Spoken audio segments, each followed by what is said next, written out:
하나님 아버지, 오늘도 주 앞에 우리를 불러 모아 주시고 주의 이름으로 예배할 수 있도록 도우신 것을 감사합니다. 우리를 구원하신 그 은혜에 감사하여 우리가 하나님께 감사 예물을 드리며 또 소득의 10의 1조를 드리며 주마다 정한 것을 하나님께 드리는 우리 모든 심령들에게 복을 더하시되 우리의 믿음이 물질에 있지 아니하고 세상에 있지 아니하고 하나님께 있음을 물질로서 고백했사오니 우리의 신앙을 받아 주시고 우리에게 한량없는 하나님의 은혜와 생명으로 갚아 주시옵소서. 너희는 세상의 빛과 소금이라 말씀하셨으니 세상 사람이 우리를 보고 하나님 계신 것을 알게 하시고 세상 사람들이 우리를 보고 오늘 또 역사하신 하나님을 경험할 수 있도록 우리를 그렇게 사용해 주시고 우리가 정말 세상 속에 예수의 빛을 드러낼 수 있도록 인도하여 주시옵소서. 감사하고 예수님의 이름으로 기도합니다. 주 앞에 감사하는 여러분의 가정 속에 영혼 속에 주의 복이 함께 하시기를 예수의 이름으로 축원합니다. 할렐루야. 자, 하나님은 아버지이시다. 한번 두 번 크게 보시기 바랍니다. 시작. 볼륨 조금만 앞에 좀 올려주세요.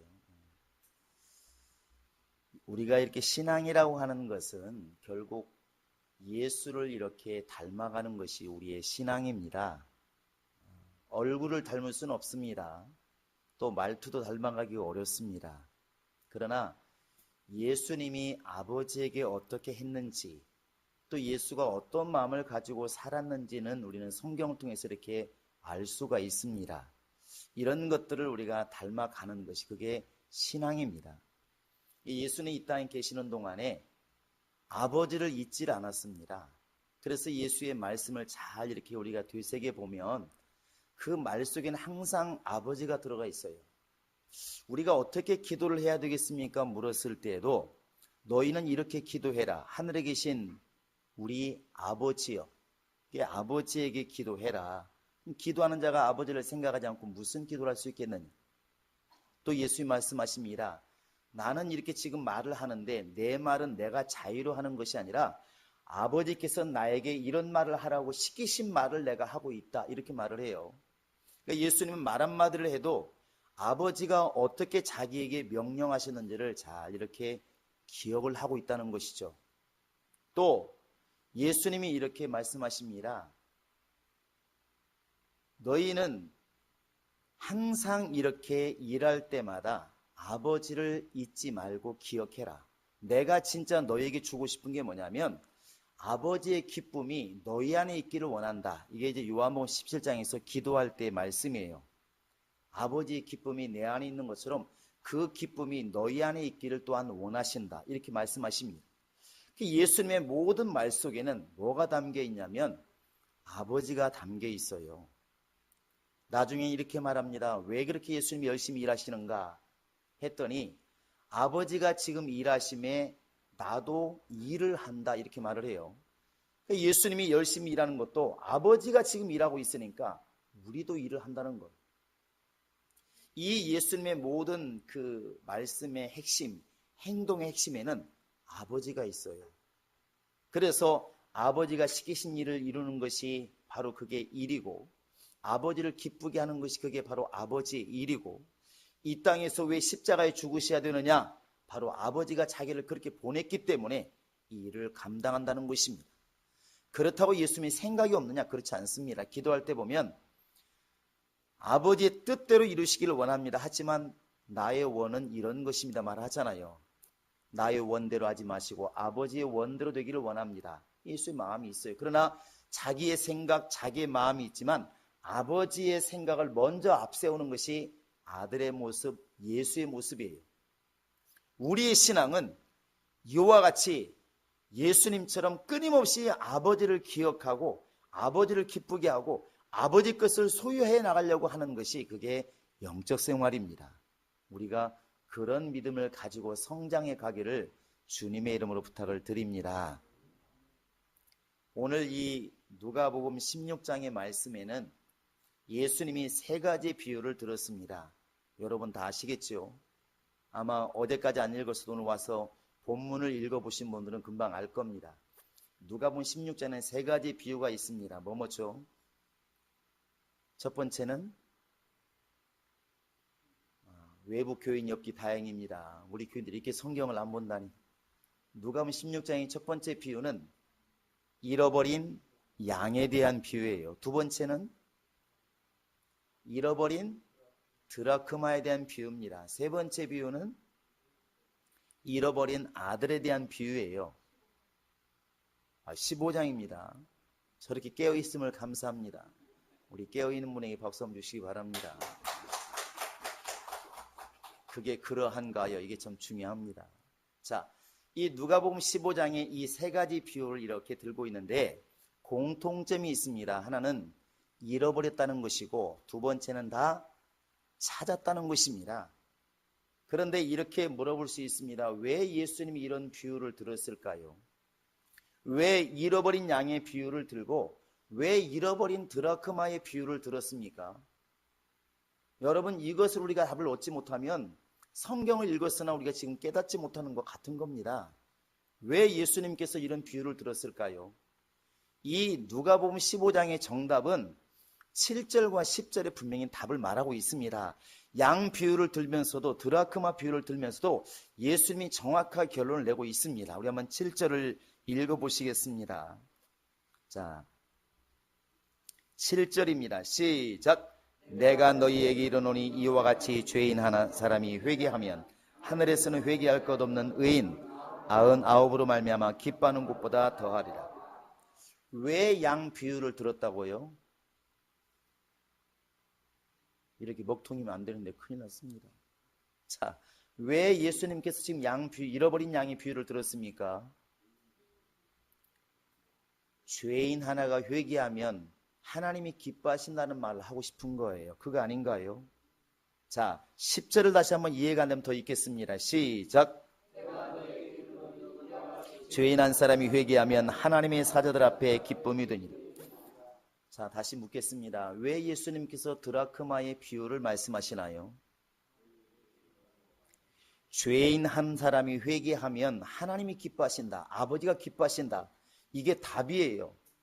그러니까 우리가 지금 아무리 잃어버린 양의 비유를 기가 막히게 설명해도 죄인 하나가 회개하면 기뻐하시는 아버지를 말하지 못하면 우리가 아무리 드라크마의 비유를 기가 막히게 설명해서 드라크마가 이런 것이다, 옛날 돈이다, 은전이다 아무리 설명을 잘해도 죄인 하나가 주님께 돌아왔을 때 아버지가 기뻐하신다는 것을 알지 못하면 그 비유는 그냥 비유로서 끝나는 거 아닌가요?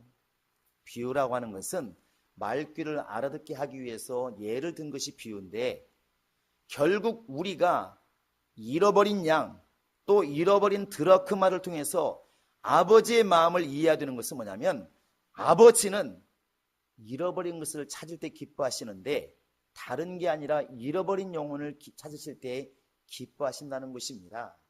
이게 아버지의 속마음인 거예요.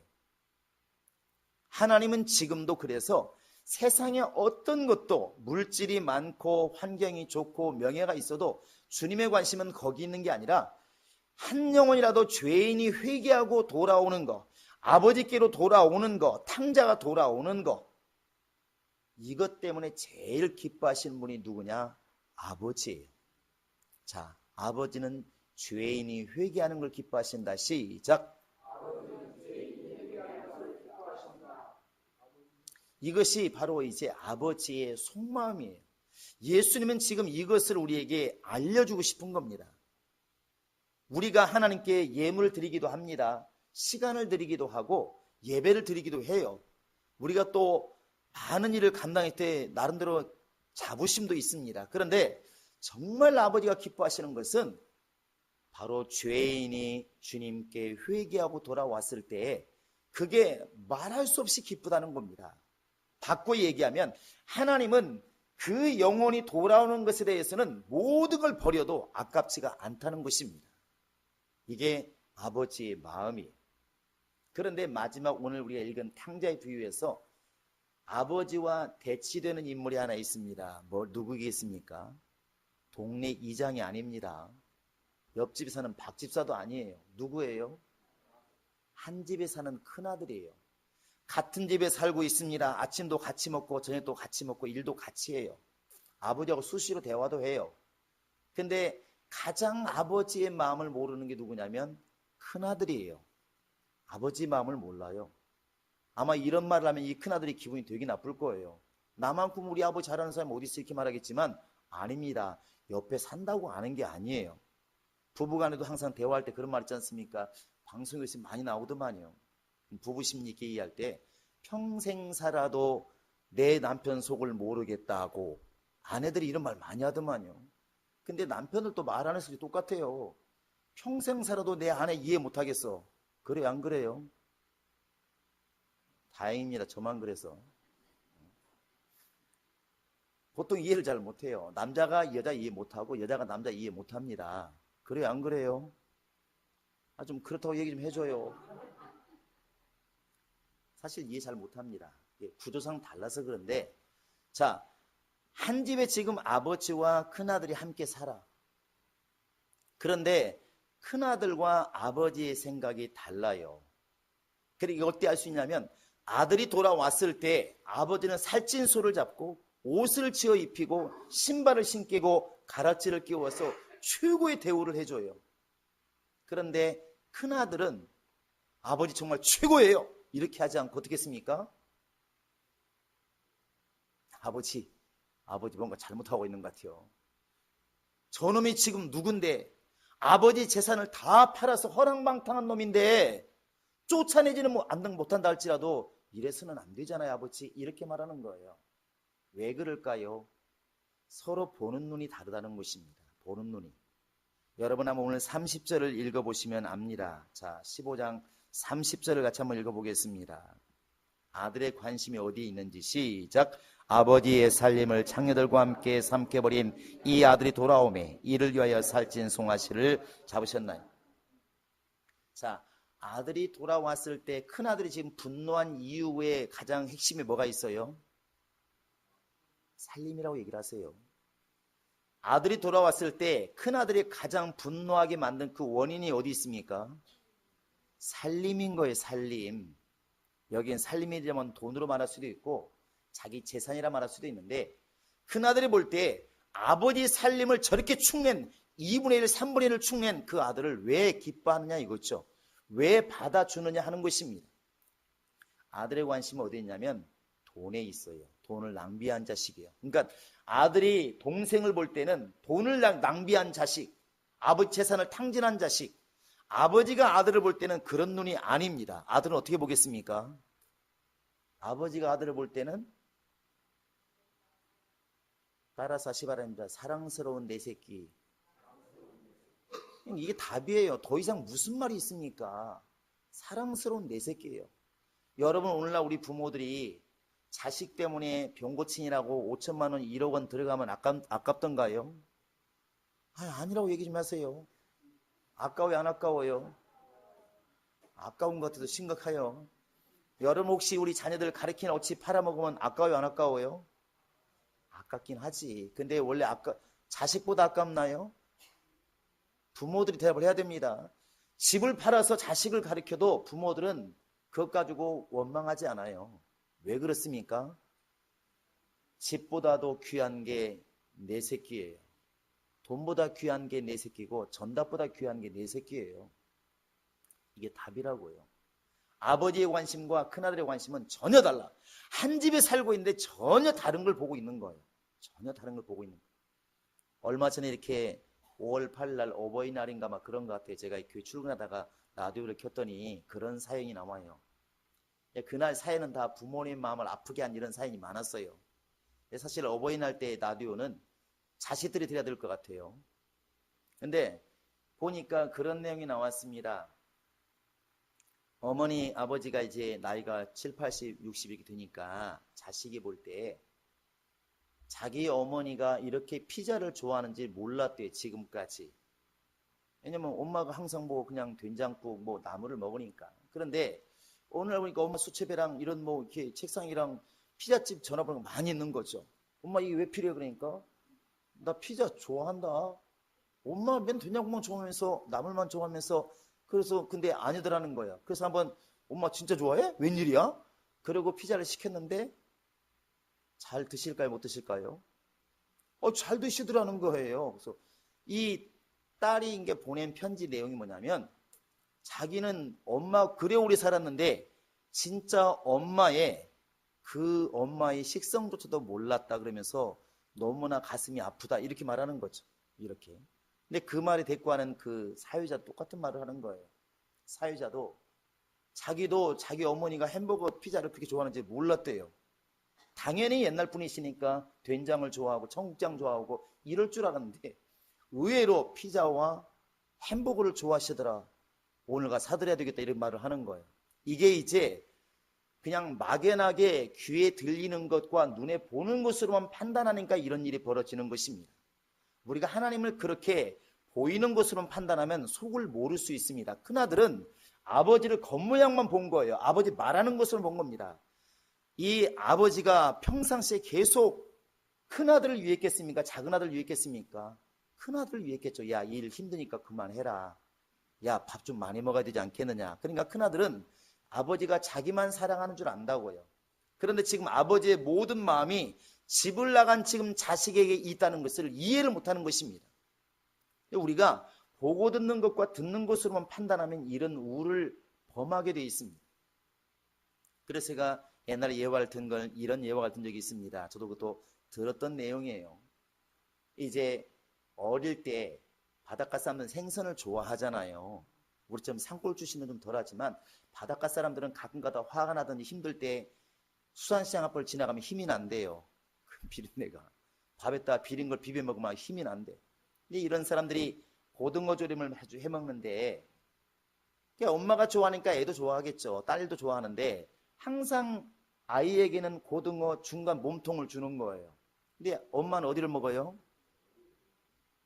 생선은 대가리를 먹는데 그 딸이 얘기하는 거죠.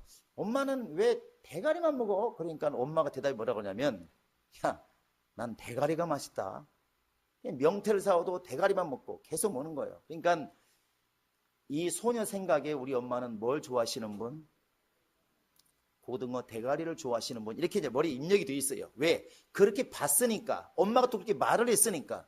나중에 역전되어서 이제 이 소녀는 아줌마가 되고 엄마는 이제 할머니가 되어서 모시게 되는데, 이제 엄마도 양론에 가면은 소풍을 가잖아요. 이럴 때 소풍 가는데 이 자기 딸에게 얘기하는 겁니다. 얘야, 내일 우리 양론에서 소풍 간다는데 도시락을 싸우란다. 야, 좀 싸주라잉. 그러니까 딸이 도시락을 쌌습니다.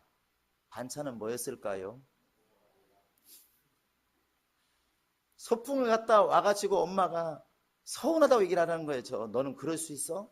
너는 어떻게 그럴 수 있냐?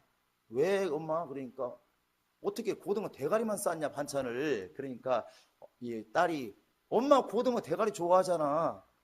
나 망신스러워 죽을 뻔했다 야 하는 말이, 그러면서 엄마가 내가 이놈아 너 어릴 때 네가 고기를 좋아하니까 내가 몸통 중이라고 그랬지. 네가 그걸 너무 잘 먹으니까 네가 안 먹는 대가리를 내가 먹는 것이지 내가 고기 먹을 줄 몰라서 안 먹냐? 이랬다는 거예요. 그러니까 그때서야 이제 40 넘은 아줌마 생각에 내가 이렇게 철이 아직도 안 들었구나. 그냥 엄마가 생선 대가리를 먹으니까 우리 엄마는 생선을 좋아하시는 분. 또 왜 대가리 먹냐 물어보니까 나는 원래 생선 대가리가 맛있다 이렇게 말하니까 그 말이 진실로만 들렸다는 것이죠. 그게 나에게 좋은 것을 주기 위한 그 과정인 걸 몰랐다는 겁니다. 여러분, 그러니까 말하는 것과 보는 것이 다라고 생각하시면 안 된다는 것이죠. 똑같지 않나요? 여러분 부모들은 닭이 다리가 몇 개인가요? 닭다리 2개도 헷갈려 생각하셔야 됩니까? 그런데 닭을 갖다 우리가 시장에 사다가 닭도탕을 만들면 닭다리 누구 거예요? 아들, 딸께. 맞아. 저게 맞다고. 이게 부모들이에요. 못 먹어서 그런 게 아니에요. 우리가 옆에 사람 집사람하고 먹을 땐 닭다리 내가 먼저 먹지만 아이들하고 먹을 땐 닭다리를 먼저 먹지 않습니다. 물론 한 분은 달라. 우리 전자가 들어가시는 분은 닭을 먼저 먹어. 그런데 보통 부모님들은 애가 후라이를 좋아하면 후라이를 손을 안 대요. 내 자식이 닭다리를 좋아하면 닭다리 손을 안 대요. 그게 부모님이에요. 부모님들은 못 먹어서 그러는 것이 아니라 그냥 아예 손을 안 댑니다. 그게 부모의 마음이에요. 그런데 자식들은 어릴 때, 나이가 보면 이해를 하지만 나이가 어릴 때에는 보는 것과 듣는 것으로만 판단하기 때문에 그게 자기를 부모를 위한다고 생각해요. 그러니까 고등어 대가리 싸간 그 할머니가 얼마나 가슴이 아팠겠어요. 근데 그걸 깨달은 또 자식은 그대서야 얼마나 후회를 했겠습니까? 사실 우리 신앙도 그럴 수 있다는 거예요. 우리 신앙도 바울이 말하기를 너희가 오래 되었으니까, 신앙생활한 지 꽤 되었으니까 선생이 되고 마땅히 장성한 자가 되어야 되는데 아직도 죽이나 먹는 신앙이 되어 있다. 그 죽이나 먹는 신앙이 뭐냐면 매일 싸우는 문제가 그런 문제라는 것이죠. 구원 받았냐 안 받았냐, 부활이 뭐냐, 거듭남이 뭐냐, 이런 얘기 때문에 맨날 싸우는 거예요. 이게 얼마나 초보적인 신앙이냐는 것입니다. 이제 우리가 장성한 자가 되었으면 아버지 마음을 갖는 게 중요하다는 것이죠. 아버지 마음은 뭐냐면 바로 죄인이 돌아오는 것에 대해서 끝까지 기다리는 거예요. 끝까지 기다리는 것입니다. 이게 아버지의 마음이에요. 우리가 그런 믿음이 있기를 원합니다. 그래서 로마서 8장 마지막 장에도 보시면 하나님이 우리를 위하시면 누가 우리를 해하리요, 이렇게 말하고 있습니다. 하나님이 우리를 위하시면, 여러분과 나를 사랑하시면 그 사랑에서 끊을 자는 아무도 없다는 것입니다. 여러분 믿으시면 정말 아멘 하시기 바랍니다. 예수님도 말씀하십니다. 요한복음 13장 1절에서 하나님께서 이 세상을 사랑하시되 세상에 있는 사람들을 사랑하시되 끝까지 사랑하시느냐. 자기의 사람들을 끝까지 사랑하시는 것이 아버지의 사랑이에요. 아버지의 사랑. 여러분, 그래서 아버지의 사랑을 이야기할 때는 항상 끝까지라는 것을 여러분 염두에 두시기 바랍니다. 이 아버지가 그런 아버지 아닌가요? 여러분, 이 탕자가 돌아올 때 가장 먼저 탕자를 발견한 게 누굽니까? 아버지예요. 그 얘기는 자다가도 아들 생각, 일하다가도 아들 생각, 밥 먹다가도 아들 생각 계속했다는 것입니다. 눈만 뜨면 오늘 올까 내일 올까 언제 올까 계속 기다리는 거예요. 그 기다리는 마음이, 포기하지 않고 기다리는 마음이 아버지의 마음이에요. 또한 아버지의 마음이 크신 게 뭐냐면 아버지는 잃어버린 아들을 위해서라면 아까울 게 없다는 것입니다. 그래서 돌아왔을 때 여러분 염소를 잡았습니까? 소를 잡았습니까? 소를 잡았어요. 소 중에서도 마른 소를 잡았습니까? 살찐 소를 잡았습니까? 살찐 소를 잡았어요. 여러분 반지를 해주는데 그냥 플라스틱 반지를 해주나요? 구리 반지를 해주나요? 금 반지를 해주나요? 가장 좋은 금 반지를 해줘요. 이게 아버지 마음. 아들을 위해서는 아까운 게 없는 거예요. 지금 아들이 3분의 1의 재산을 다 까먹었어도, 더 3분의 1을 까먹었어 내 재산이 날아간다 할지라도 아들을 위해서는 아까운 게 없는 것이 아버지의 마음입니다. 여러분 부모님들 다 그런 마음들 아닌가요? 그래요, 안 그래요? 그래서 저 구약에 보면은 솔로몬이 자식 중에 압살롬이라는 아들이 있습니다. 이 아들이 아버지를 거역해서 아버지를 쫓아내고 자기가 왕이 되려고 했습니다. 그런데 나중에 그 압살롬이 죽었다는 소식을 들었을 때 다윗이 울면서 말한 게 뭐예요? 아휴, 알턴이 잘 빠졌구나. 에이, 시원하다. 그놈은 죽어 싸다. 이렇게 하지 않았어요. 자기를 죽이려고 하고 자기 부인들을 갖다 강간하고 자기를 왕위에서 몰아내려고 그렇게 반란을 일으키던 아들이 있지만 나중에 압살롬이 죽었다는 소식 듣고 하는 말이 뭐냐, 울면서 압살롬아, 내 아들 압살롬아, 너를 대신해서 내가 죽었더라면, 이렇게 기도를 하고 말을 해요. 그게 부모 마음이라니까. 그러는 거예요. 부모는 자식을 위해서는 나라고 집안이고 다 놔버려도 자식을 구한다면 할 수 있다는 거예요. 그래서 얼마 전에 보니까 이렇게 5살 때인가 손이 딸을 잃어버린 부모 이야기가 나왔습니다. 그래서 20년 가까이 찾아다닌다고 그러는데 그 잃어버린 딸을 찾기 위해서 열심히 뛰다 보니까 직장도 다 이제 그만두게 되었고 집도 팔게 되었고 지금도 완전히 거의 폐인 비슷하게 계속 돌아다니면서 전단지 나눠주고 지금 하는 거예요. 그 인생은 완전히 끝난 거죠. 그런데 그 사람에게 그 딸이 뭐라고 집을 팔고, 그 딸이 뭐라고 자기 직장을 포기하고, 그 딸이 뭐라고 당신의 꿈을 포기하십니까? 이렇게 말할 수가 있겠느냐는 것이죠. 적어도 부모라면 절대 이렇게 말을 못한다는 것입니다. 같은 마음이기 때문에 안쓰럽고 눈물 나고 긍휼히 여기는 마음이 다 있지 않습니까? 똑같은 마음인 거예요. 그 딸을 찾을 수만 있다면, 그 20년 전에 잃어버린 딸을 찾을 수만 있다면 집이 아니라 모든 걸 포기했으라도 아마 부모는 목숨을 버려서도 그를 찾을 수만 있다면 찾는다고 말을 할 겁니다.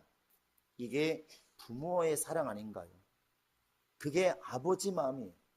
그러니까 탕자가 돌아왔을 때 하늘에서는 기뻐 잔치를 연다는 말이 이 아버지를 이해하지 않고는 이해가 안 되는 것입니다. 큰아들은 동생이 돌아온 게 왜 기쁘지 않겠습니까? 그런데 살림을 중심으로 보다 보니까 동생이 미워지는 거예요. 돈을 낭비한 놈, 아버지 재산을 탕진한 놈, 지 멋대로 사는 놈, 이렇게 생각할 수 있지만 아버지 마음은 다릅니다. 동생은 나름대로 의의는 가지고 있을지 몰라도, 의협심은 가지고 있을지 몰라도 아버지의 마음은 가지고 있지 않습니다. 이걸 주님이 책망하는 거 아니겠습니까? 오늘 우리가 영적 생활하면서 많은 간증들을 합니다. 그런데 간증이 대다수가 받은 거 아닌가요? 하나님이 나에게 능력을 주었다고, 나에게 이런 은사를 주었다고, 하나님이 나에게 환경의 복을 주었다고, 하나님이 나에게 건강을 주었다고, 이런 간증은 많이 하지만 그것을 주신 하나님에 대해서 우리가 얼마나 마음을 쏟았을까도 한번 돌아보시기 바랍니다. 이게 없으면 아버지는 늘 마음이 아픈 겁니다. 우리 아버지가 나에게 땅도 주었다고, 집도 주었다고, 유산도 많이 남겨주었다고 많은 간증할지라도 아버지가 원하는 게 뭐겠습니까? 우리 아버지 감사합니다. 우리 아버지 최고예요. 사실 이 말 듣기를 부모는 원하는 거 아니겠습니까? 하나님 아버지의 마음은 우리를 위해서라면, 나를 살리기 위해서라면 모든 것을 포기하시는 분이 바로 우리 하나님의 아버지의 마음입니다. 그게 하나님의 사랑이에요. 할렐루야. 우리가 이 사실을 깨닫는다면 아마 영적 생활이 늘 감사밖에 없을 겁니다. 받은 것만 생각해 보니까 옆집은 땅을 10마디 받았다는데 나는 한 마디기도 받은 게 없고 부모님한테 물려받은 재산이 하나도 없다. 이게 이제 서운하지만 바꿔 생각하면 나를 나되게 하신 분, 나를 이 땅에 태어나게 하신 분이 부모님 아니겠습니까? 그것만 생각하면 감사가 나오는 것이고, 부모들의 마음은 항상 자식을 위해서 목숨까지도 내거는 것이 부모의 마음이다. 이것을 깨닫는 순간 사실은 받은 것에 대해서 좋고 나쁘라는 말을 하는 것이 아니라 그냥 부모님이기 때문에 감사가 나오는 것처럼 하나님도 때로는 우리 가진 게 없고 연약하고 힘들지라도 나로 하여금 하나님의 자녀가 되게 하신 그 사실만으로도 우리에게는 감사가 넘칠 겁니다. 할렐루야. 이런 속 깊은 자녀가 있을 때 부모는 행복한 것이고, 이런 속 깊은 신자가 있을 때 하나님은 행복한 겁니다.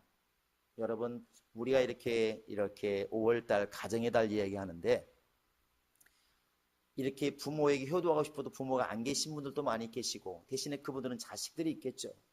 또 자식들은 부모를 생각하는 것이 5월달인데, 육신의 부모, 육신의 자녀를 돌아보시면서 영적인 부모 하나님을 기억하시고, 하나님이 또한 우리를 자녀로서 어떻게 사랑하시는가를 내가 자식을 사랑하는 마음으로 한번 이렇게 돌이켜서 한번 생각해 보시기 바랍니다. 아마 하나님께서 나에게는 능력도 안 주시고, 나에게는 집도 안 주시고, 나에게는 돈도 안 주시고, 나에게는 건강도 안 주시고, 이런 말이 나오기 전에 하나님은 나를 이렇게 하나님의 자녀가 되게 하시고 천국 자녀가 되게 하시고 예수 믿는 사람이 되게 하시기 위해서 얼마나 지금도 사랑하고 계시고 앞으로 사랑할 것이고 나를 위해서라면 모든 것을 포기하시는 그 하나님의 사랑을 우리가 안다면 감사밖에 나오지 않을 겁니다. 할렐루야. 우리 행복한 교인들은 받아서 행복한 것도 있겠지만 하나님의 사랑을 알고 눈물에 겨워 감사하는 신앙으로도 행복한 성도가 되었으면 참 좋겠습니다. 할렐루야. 우리에게 그런 믿음이 있기를 원하고 아버지 사랑이 넘치기를 주님의 이름으로 부탁을 드립니다. 우리 주목 좀 해볼까요? 하나님 감사합니다. 시작. 하나님 감사합니다. 하나님 감사합니다. 하박국 선지자가 그렇게 고백하지 않았습니까? 여러분 너무나 잘 알고 노래 나와 있지 않습니까? 우리의 양떼가 없고 맞나요? 외양간에 소가 없어도 또 포도나무 밭에 포도 열매가 없어도 또 무화과 나무에 무화과의 열매가 없어도 어떻게 한다고요? 나는 하나님의 이름으로 여호와의 이름으로 나는 하나님께 감사하노라 기뻐하노라. 이게 답입니다. 그게 언제 가능하냐? 아버지 사랑을 깨달을 때 비로소 이 찬양이 감사하게 나오는 것이고 고백이 나올 줄로 믿습니다. 정말 이 시간도 우리의 심령 속에 나를 사랑하시는 아버지, 나를 정말 기뻐하시는 아버지, 나를 위해서 못 포기하시는 아버지, 정말 그 아버지께 감사하는 마음으로 기도하시고 끝까지 그 사랑에 감사하는 나의 사랑이 되게 하소서. 기도할 수 있기를 주의 이름으로 축원합니다. 다 같이 우리 기도하시겠습니다. 살아계신 우리 하나님 아버지, 오늘 또 우리가 주의 이제는 우리 구주 예수 그리스도의 은혜와 하나님 아버지의 극진하신 사랑과 성령의 교통하심과 감동하심과 그의 인도하심이 아버지의 깊은 사랑을 알고 깨달으며 그 사랑 안에 거하기로 작정하는 모든 심령들 머리 위에 지금으로부터 영원토록 함께 있을지어다. 아멘.